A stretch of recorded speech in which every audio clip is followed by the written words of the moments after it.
ভালোবাসা ও সম্পর্ক গড়ে তোলার আকাঙ্ক্ষা মানুষের চিরন্তন। কেউ সেই সম্পর্ক খোঁজেন বাস্তব জীবনে, কেউ ডেটিং অ্যাপে, আবার কেউ পরিচিতদের মাধ্যমে। তবে এসব চেনা পথের বাইরে গিয়ে এক ব্যক্তি সামাজিক যোগাযোগ মাধ্যমে আলোচনার জন্ম দিয়েছেন। তিনি প্রেমিকা খুঁজতে ব্যবহার করেছেন পেশাদার নেটওয়ার্কিং প্ল্যাটফর্ম লিঙ্কডইন।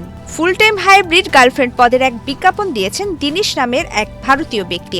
তিনি এর আগে টেক মাহিন্দ্রায় সিনিয়র অ্যাসোসিয়েট হিসেবে কাজ করেছেন। চাকরির বিজ্ঞাপনের মতো করে তিনি সেখানে সম্ভাব্য গার্লফ্রেন্ডের জন্য প্রয়োজনীয় গুণাবলী ও দায়িত্বের বিস্তারিত তালিকা দিয়েছেন।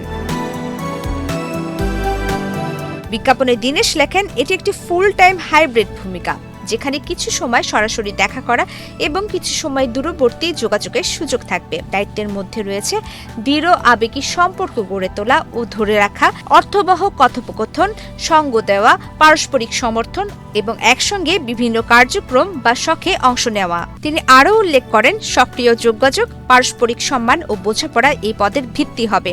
পাশাপাশি যৌথ সিদ্ধান্ত গ্রহণ এবং ইতিবাচক ও সহায়ক সম্পর্কের পরিবেশ তৈরি করাও এর অংশ।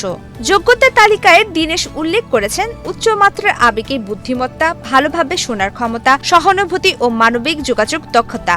পাশাপাশি রসবোধ, সদয় মনোভাব এবং ইতিবাচক দৃষ্টিভঙ্গিও জরুরি বলে উল্লেখ করেছেন তিনি। বিজ্ঞাপনটি ভাইরাল হওয়ার পর সামাজিক যোগাযোগ মাধ্যমে শুরু হয় নানা রকম ঠাট্টা তামাশা। কেউ কেউ পুরো বিষয়টিকে মজার চোখে দেখলেও অনেকেই প্রশ্ন তুলেছেন পারিশ্রমিক নিয়ে।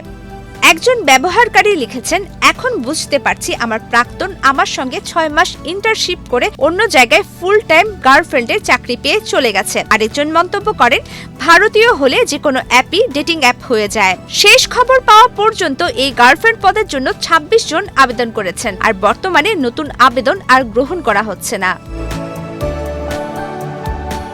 প্রমিতি কিবরিয়া ইসলাম, বাংলাদেশ প্রতিদিন।